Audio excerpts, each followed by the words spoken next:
And the Longboat Bridge washed away in 32, told to Palmetto, I mentioned. 1935, the Whitneys arrived. And they built some cottages. They looked all over Florida to find a nice place, and they found it. And they bought some property and built some cottages. And the business wasn't very good because the cottages were $50 a week, and that was pretty high. But they survived and did pretty well. 1936 to 1943, we had a school with 17 students. We had a rough time getting it, but they hired a gal who had 5 children, and so that increased the number. So they got permission from Manatee County to have a school. 1939, dredging of beer can of the bay. The beer can starts eroding. Who owns it? Who owns it? Conrad versus the state. We're talking about Beer Can Island. Who owns it? Well, it turns out that they went all the way to the state. And Conrad, forget his name. Frank Conrad owned the land, and he didn't want to build anything on it. He didn't want to establish who owned the darn place. Who owned Beer Can Island? And it went to the state. And finally, the state came down with a ruling, yes, Mr. Conrad, you own it. But a Manatee County Commissioner said, no, he doesn't own it at all, we own it. Oh, really? Finally, Conrad said, oh, to heck with it. So it was then awarded to Manatee County, who owns it still. In 1941, there was a bridge scam. That was during the war. Some people decided that they were going to have they needed a bridge across Longboat Pass. They needed a bridge, needed it like the hucksters in, what was that movie? Never mind. Doesn't matter.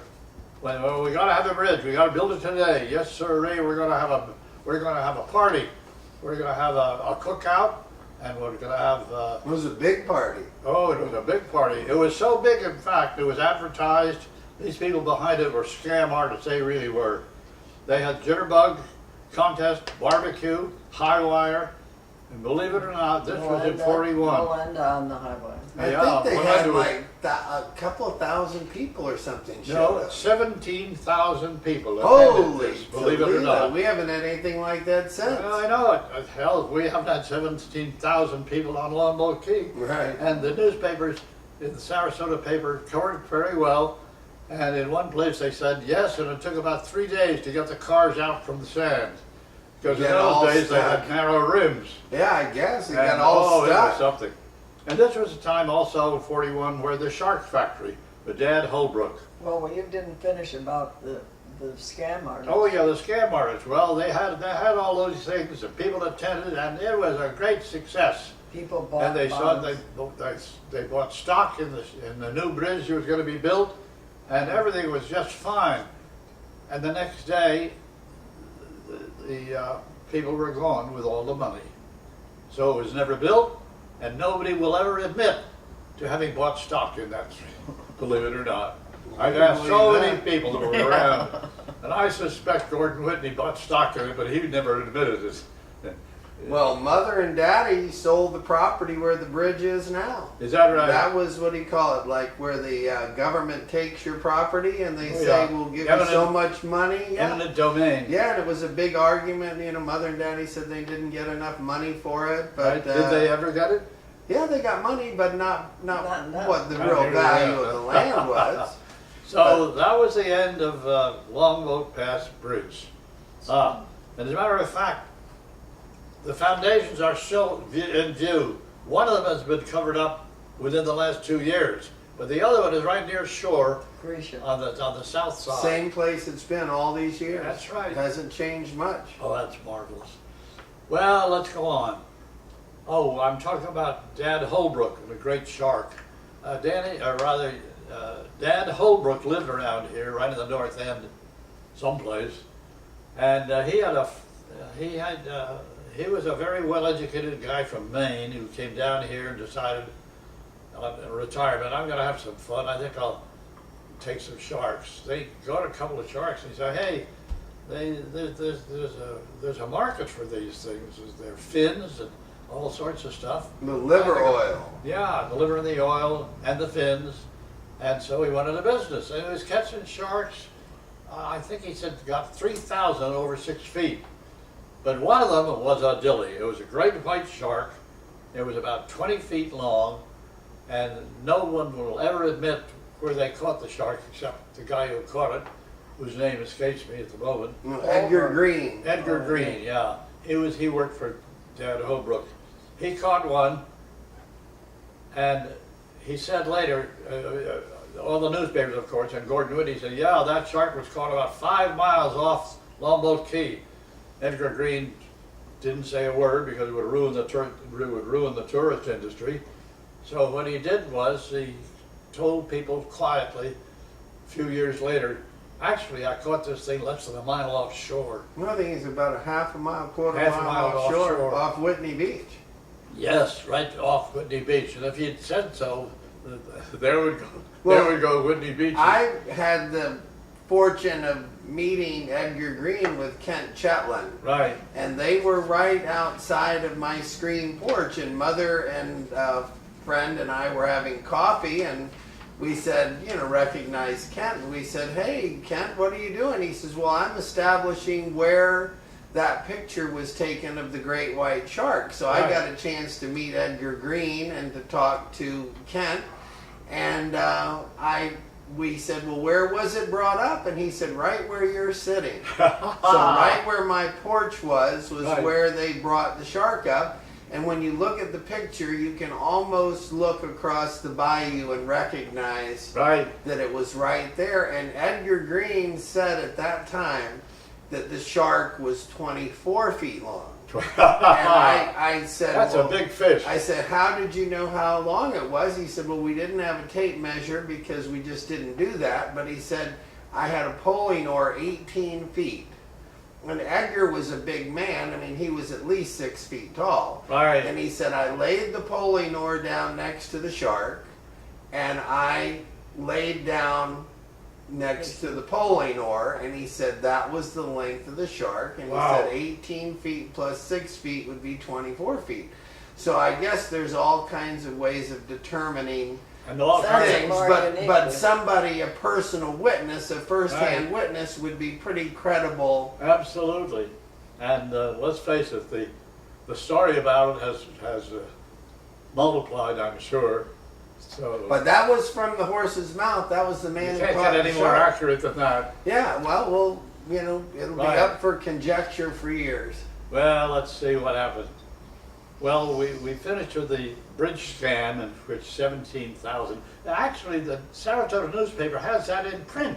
17,000. It's hard to imagine that. Indeed. Then came World War II, and the Germans had submarines all over the place. They had them out of the Gulf, and we had quite a few scares. The Air Force had a target range right on Longboat Key. They would come from Sarasota, drop their bombs, or fire their guns and go out over the Gulf. And at least 3 airplanes were lost in the Gulf from this bombing.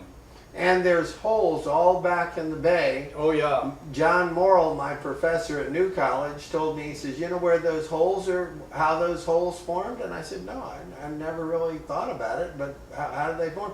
He says, the when they drop bombs. yeah. So Where are these holes? Off of Sister Key. Really? Yeah, there's just all these holes where they drop bombs, and Sure. then it gets deeper than seagrass grows. Sure. And so the seagrass never has reestablished there because it's like, 6 feet deep, and Right. the seagrass doesn't grow below 4 feet. Right. Well, they don't. And so as a result, Longboat Key has quite a history of involvement in World War II. But we also had the Coast Guard here. They took over one of the motels.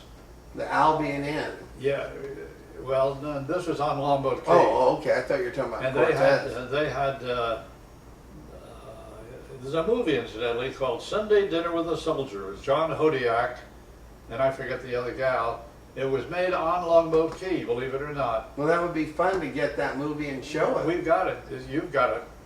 Yeah. Well, I haven't seen it. Haven't? Oh, it's marvelous. It's in the collection. Anyway, it's all about a guy who's on a furlough, and he walks around, and finally he comes to Longboat Key, and a family there invites him in, and because And he and the girl fall in love. All right. oh yes, it's a cute little movie, Cool. and they used the We had the a devil bus. of a time getting it because those old movies aren't kept even. They're not cataloged. We had Well, I'd all- love to see it. I just haven't seen it in our Good, collection. I'll look for it. And what was it? Well, anyway, that's World War II. Oh, the Coast Guard used to take. They had a motel on Longboat Key they stayed at. They drove people out, and the Coast Guard took over with dogs, and they walked the beach every night. Right. Yeah, north and south. And they used to have a thing where they, advertised that the public needed to be on guard and Oh, yes. watch and keep their lights out. Right, No lights, and One then night, watch the one water. Laura night, Whitney. Laura Whitney told us that she got a call from Tampa saying, "Would you please watch out for the beach tonight between about 4 hours or so?" Yeah, sure, I'd be glad to. So she walks out on the beach, and sure enough, she sees a light. And she didn't know what to do, so she didn't do anything. And the light went out, and nothing happened. So she reported out to the Coast Guard. Yeah, that's right, good. I'm glad, that's fine. That's the submarine that was going to land there. Wow. Wow. So that's how close we came to having personal knowledge of World War II. Then in 1950, we had some of the problems on Longboat Key began to appear. We had no DDT. We're not supposed to use it. We had raccoons, we had rats, we had mosquitoes, we had roaches, and we had peacocks. So it's the same. Same as today. Not the mosquitoes. You don't have mosquitoes like We they still do. have Oh, yeah. mosquitoes, Nothing but not like- like that. nothing But like we what still have them. Yeah. Nothing like it. And And gnats. the restaurant that used Sand gnats. the restaurant that's now what's her name? The big restaurant, the expensive restaurant. Mar Vista? No. You're talking about the peppermint stick? No. The, Anyway, Euphemia Hay? Lobert's. or Euphemia Hay. Euphemia You're Hay. talking about Right. Euphemia And Hay. Euphemia Hay is a very popular restaurant today, but it used to be known as Jory's Restaurant. And at Jory's Restaurant, the proprietors put some clothesline in the backyard and put some food out, and before you know it, they had a raccoon circus out there. Well, they would put the leftover food out Yeah. for the coons, and then that was the entertainment. It sure was. So as a matter of fact, it was so good that people would come from miles around to watch the raccoons and to eat the food, which is good.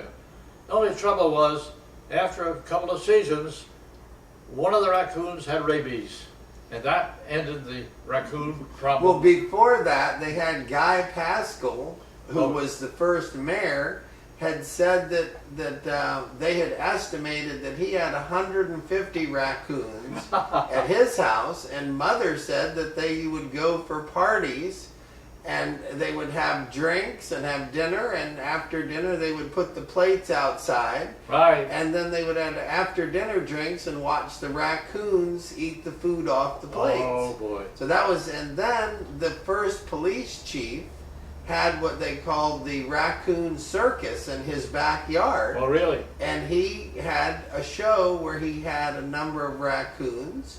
So this has been going on For years. for years. Absolutely. And, you know, And it's- even today, except there's so many rules now that there are a lot fewer raccoons today than there were. But well, they still have a lot of raccoons on the island. Oh, yes. They just